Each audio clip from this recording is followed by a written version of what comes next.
today we're going to be working on a Series 7 Apple Watch, the 41mm version.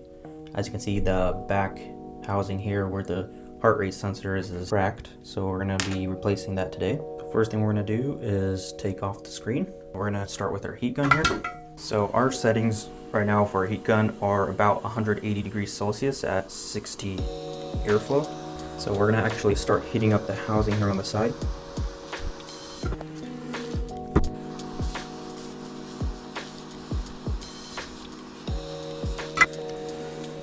We're going to grab our pry tool, and you want to have a slight bend to the pry tool. So here I have mine like slightly bent down, so this will help in the removal process of the screen so we won't damage it. So we're going to put a little bit of alcohol on that. This will help break up the adhesive there, and we're going to go all the way down. So on the previous models, right, we wanted to find where the screen separates from the housing, and here we've got to go all the way down this time. So it's no longer like halfway in the middle, and you just want to apply a little bit of pressure, and we want to work our way around. So we don't want to just lift up one side entirely.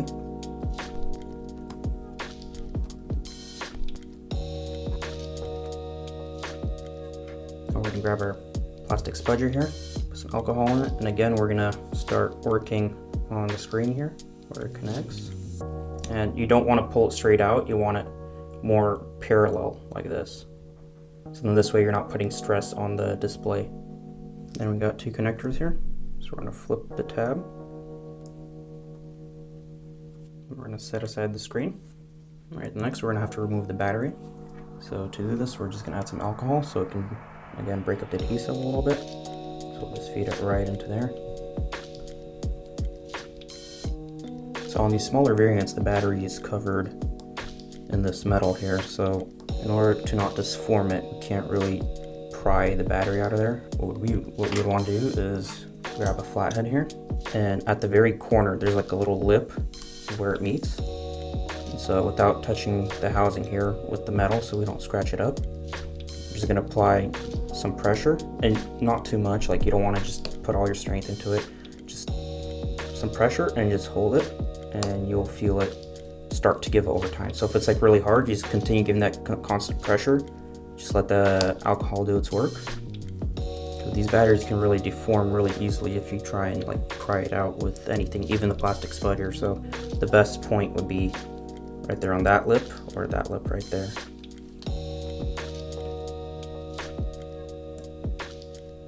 So the battery here is connected with this connector right here, so we're just gonna have to open that connector up.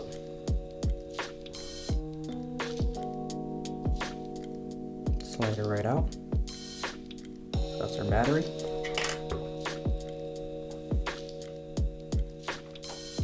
Now we're going to take our Y screwdriver here, and we're going to pull out this Taptic engine. So we got 3 screws.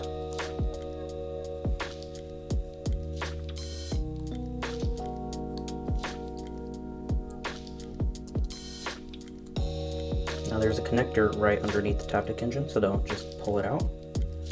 As you're lifting it out, go ahead and disconnect it. You can go ahead and disconnect the other connectors just to make the next part easier. We're going to take apart 4 screws here, so it'll be in the corners, and there's 2 more right underneath the tape there. Alright, now we're just going to loosen up the ribbon here, just so that's going to be loose, just in case we're going to have movement of the motherboard, that nothing will get pulled and we won't damage anything there. So we're going to heat up the back right now to loosen up the adhesive there, and then we're going to pull off this back cover and disconnect the one ribbon that connects up to it. Still a bit hot, so we're going to let it cool down. But in order to take the back cover off here, what we're going to do is we're going to grab our flathead here, and we're going to push from these points of the actual back cover there. So I'm going to let it sit for a second. Okay. So you can go to one of these corners here. So not on the motherboard, but so this is a 1.5 flathead here. So it should fit right in where the screw was, and you'll be touching the back cover here with the heart rate. So we'll just right there, and just again, right, we don't want to apply too much pressure, just a little bit. Around a little.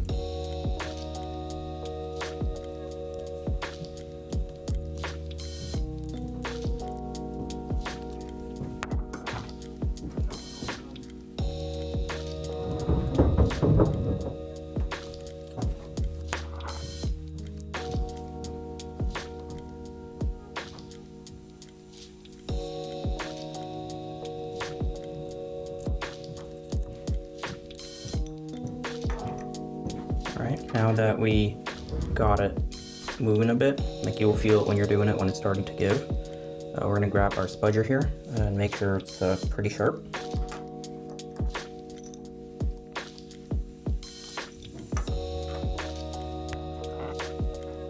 We're just going to get right into in between.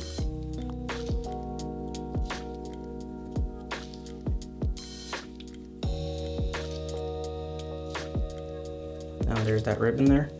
That's why we disconnected all of this here, so if the board moves with it, we don't tear anything here.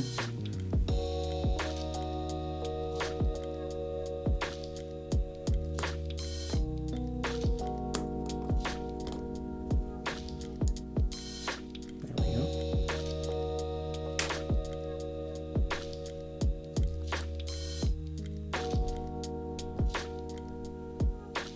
And as you can see, we still have this gasket here still intact. So if you do damage this gasket, that's why we were going with the plastic spudger, and we wanted it sharp so we can go along and keep this gasket here. If this gasket gets messed up, you would have to get another adhesive and make your own gasket here for the back.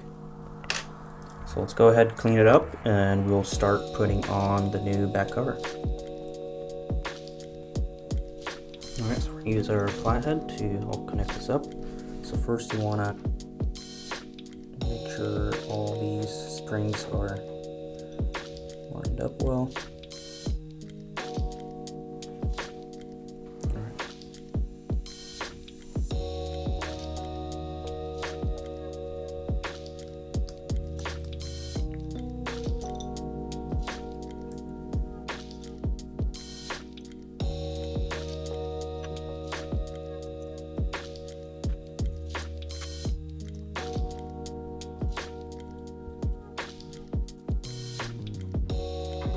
Now we're going to go ahead and reassemble these 4 screws and those brackets there.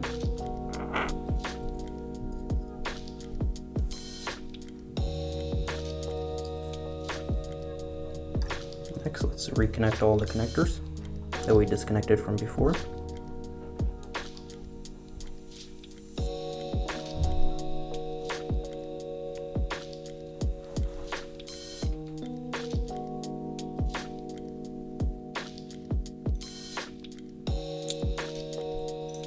Let's make sure that we connect up the Taptic engine here.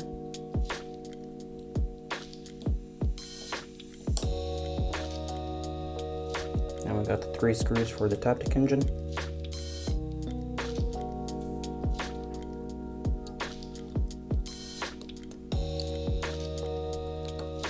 Alright, let's go ahead and reconnect the battery.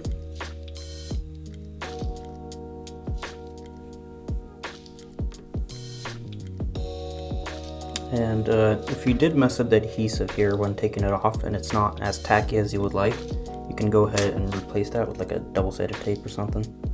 This one here is good, so we're gonna just reuse it. Right, just a little bit of pressure so the double-sided tape adheres to the metal again. Right. Last step would be to clean up the housing here, wherever the screen's gonna be sitting on, both the screen and the housing. Reconnect the screen and have it all glued up.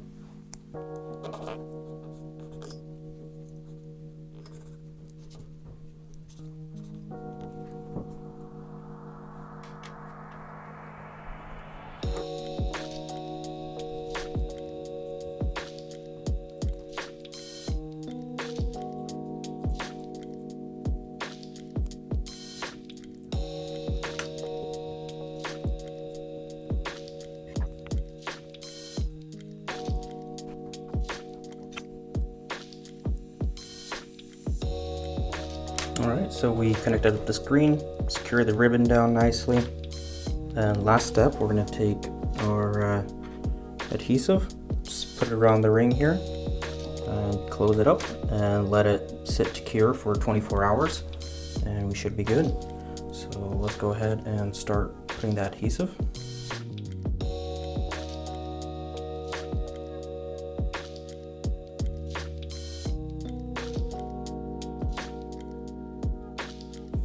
Now we're going to clean up any of the excess adhesive that came out.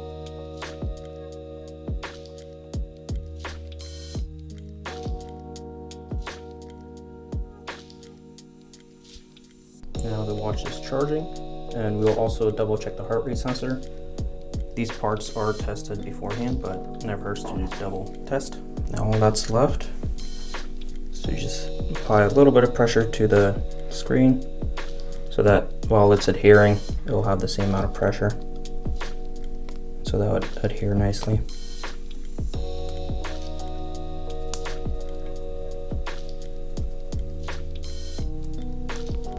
And that's how you replace the back cover on a Apple Watch Series 7 41mm. Thanks for watching the video, guys. If you guys love what we do, please support us. You guys can click on the links that we have on the end screen. You guys can buy parts, sales, or service so we can continue to make great videos for you guys for many more years. Thank you.